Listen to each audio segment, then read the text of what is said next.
You don't have what it takes to run a business, little brother. My name is Brandon Kessler.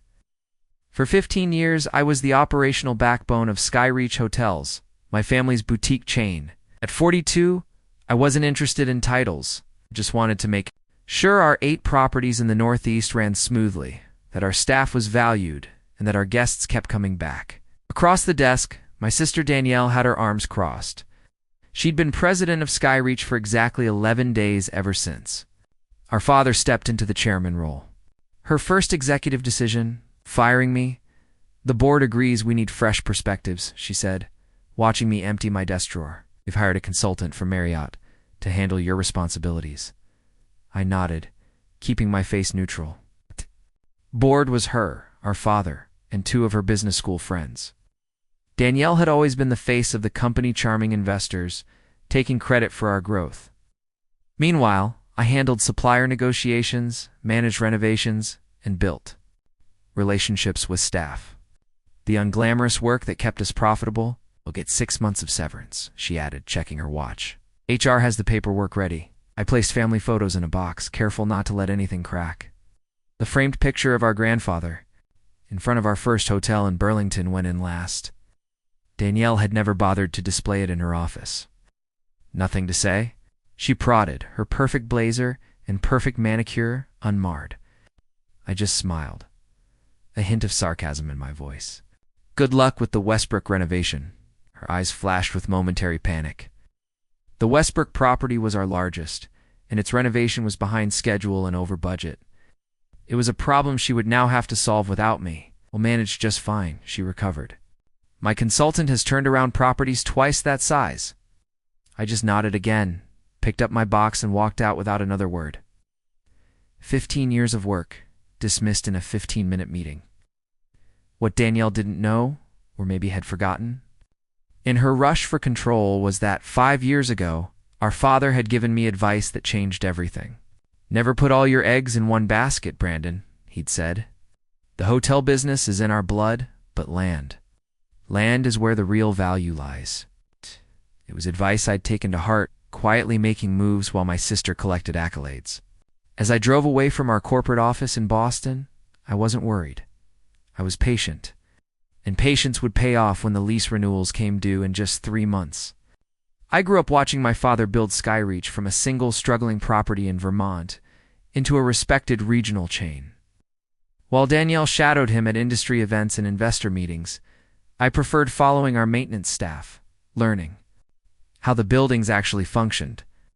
By 16, I could troubleshoot a malfunctioning HVAC system or negotiate with linen suppliers as well as any adult on payroll. Your sister sees the big picture, my father would say. You see the details that make it possible. It was a balance that worked until it didn't. As our father aged, Danielle's ambition grew. She began bringing in consultants and talked about national expansion, celebrity partnerships, and lifestyle. Branding. I sometimes wondered if she remembered we were in the business of giving people a comfortable place to sleep. 5 years ago, I saw the writing on the wall. During a routine review of our finances, I noticed our 3 most profitable properties, Burlington, Portland, and Westbrook, were all operating on leased land. The original owners had been elderly when we signed 99-year leases decades ago, and now their heirs were looking to sell. It's a vulnerability, I told my father over lunch. If someone buys that land and raises our rates, we're stuck.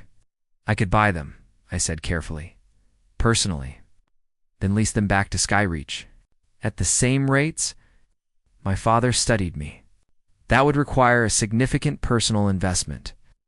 I've been saving, I replied simply, and I believe in our company.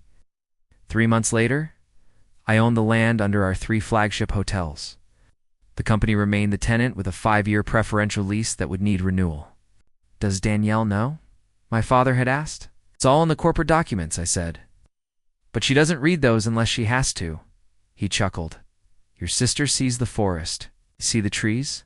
Someday she'll understand how important that is. Now, driving home from my last day at Skyreach, I wondered if that day had finally arrived.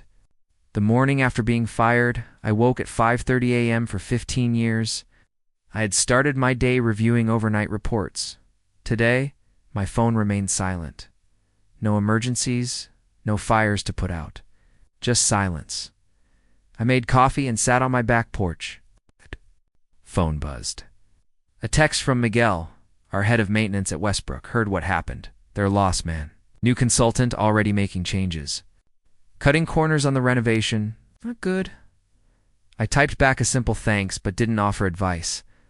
Not my problem anymore. Another message came through from my father. Breakfast at Rosie's.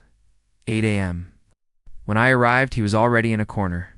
Booth, she told me after the fact, he said without preamble. I would have handled it differently. 8. But you didn't stop it, I observed. He sighed. Danielle thinks Skyreach needs to evolve, become more corporate. And you agree? I think he paused, that your sister has a vision for growth that the board finds compelling. The waitress brought our usual orders without asking. The land, he said after she left. Danielle doesn't fully understand the lease arrangements. The corporate documents explain everything, I said, cutting my eggs. He gave me a pointed look. The renewal comes up soon. 3 months, I confirmed. I've already spoken with my lawyer about terms. What are you planning, Brandon? The question hung between us. In that moment, I realized I'd been preparing for this for years. I had imagined satisfaction. Instead, I just felt tired. Market rate leases, I said finally. Nothing more, nothing less. He nodded slowly. That will significantly impact our operating costs. Yes, I met his gaze. It will. 2 weeks after my dismissal, Danielle finally called. I let it go too. Voicemail, Brandon, she said in the message. We need to discuss the transition. Some files are missing. Call me back. No apology. Just business. I deleted the message. The next day, she showed up at my condo. When I opened the door, she brushed past me. Oh, you're ignoring me. I'm respecting your decision to remove me from company business, I said, standing as she sat uninvited. On my couch? What files are you missing? She frowned. Vendor contracts, maintenance schedules, the complete renovation plans for Westbrook, and financial documents, she said. There's a gap in our property lease information. Everything is in the shared drive, I replied. It's organized by property and department, just like always. Well, your organization system isn't exactly intuitive. Her designer heel bounced with irritation, and your replacement needs context. I poured myself coffee without offering her any. My replacement is a hospitality consultant who's turned around properties twice our size. I'm sure he can figure out a filing system. Her eyes narrowed at her own words thrown back at her. This isn't helpful, Brandon. The company needs. I don't work for the company anymore, I interrupted. Member. A week later, a certified letter arrived from Skyreach's lawyer requesting all documents pertaining to company operations. I forwarded it to my own attorney, who responded with a detailed list of everything already available on company servers. Meanwhile, I started receiving calls from Skyreach employees. The new consultant was cutting staff hours, deferring maintenance, and replacing longtime suppliers with cheaper alternatives. Morale was plummeting. Guests were noticing. Then came the email from our property insurance provider, requesting clarification on recent ownership changes affecting 3 key properties. Danielle had attempted to update the policies and discovered the truth. 3 key properties. Danielle had attempted to update the policies and discovered the truth. The company didn't own the land under our most profitable hotels. I did. I forwarded the email to my lawyer without responding. The next morning, my father called. Did you know? His voice was tight. That Danielle doesn't read legal documents? Yes. A heavy sigh. She's called an emergency board meeting. Says you've hidden critical information. Nothing was hidden, I replied evenly. Every lease agreement is properly documented. Company has been paying me rent for 5 years. Paying? You? He sounded genuinely confused. The accounting shows payments to BK Holdings. She thought that was a property management company. BK Holdings. Brandon Kessler Holdings. My sister had been signing off on financial statements for years without realizing she was approving payments to her own brother. The board meeting is tomorrow, my father continued. You should be there. I'm not on the board anymore, I reminded him. Brandon, his voice softened. This is still our family business. After we hung up, I sat at my desk, turning my grandfather's old hotel key between my fingers, the same key that opened the first property our family had owned. Family business indeed. My lawyer called an hour later. Skyreach's attorneys are requesting information about lease renewals. How do you want to proceed? I made my decision. Send them the new terms. Market rate, no special considerations. The Westbrook Hotel stood 8 stories tall, its large windows reflecting the morning light off Casco Bay. I'd personally overseen its renovation from a tired motor lodge into one of our most distinctive properties. Now I sat in my car across the street, watching guests stream through its doors, unaware of the corporate drama unfolding. My phone buzzed. A text from my lawyer. They've received the new lease terms, expecting a response today. I'd known the numbers would shock them. The below-market rates I'd offered 5 years ago had saved Skyreach nearly $2 million annually. The new terms would eliminate that advantage entirely. I drove to the Portland Public Records office. Using my laptop, I pulled up the original deed transfers, property surveys, and lease agreements. All perfectly legal, all properly filed. What I didn't expect was what I found in the adjacent county records. A permit application filed 2 years ago by Danielle using her married name. A development permit for a large-scale commercial property on undeveloped oceanfront land. I checked the business entity, Kessler Vision LLC, not Skyreach, separate company entirely, with my sister as the sole proprietor. Further digging revealed similar permits in Burlington and near Westbrook. The realization hit like a physical blow.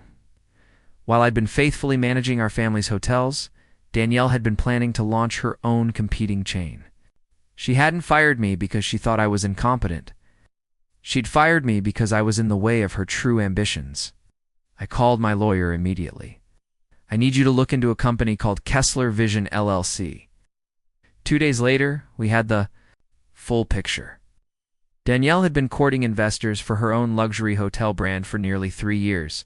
Her business plan explicitly mentioned leveraging expertise and clientele developed at Skyreach and targeting the same markets where our most successful properties operated. The morning of the emergency board meeting, I received a call from an unexpected source, Vincent Ross, one of Danielle's business school friends who sat on our board.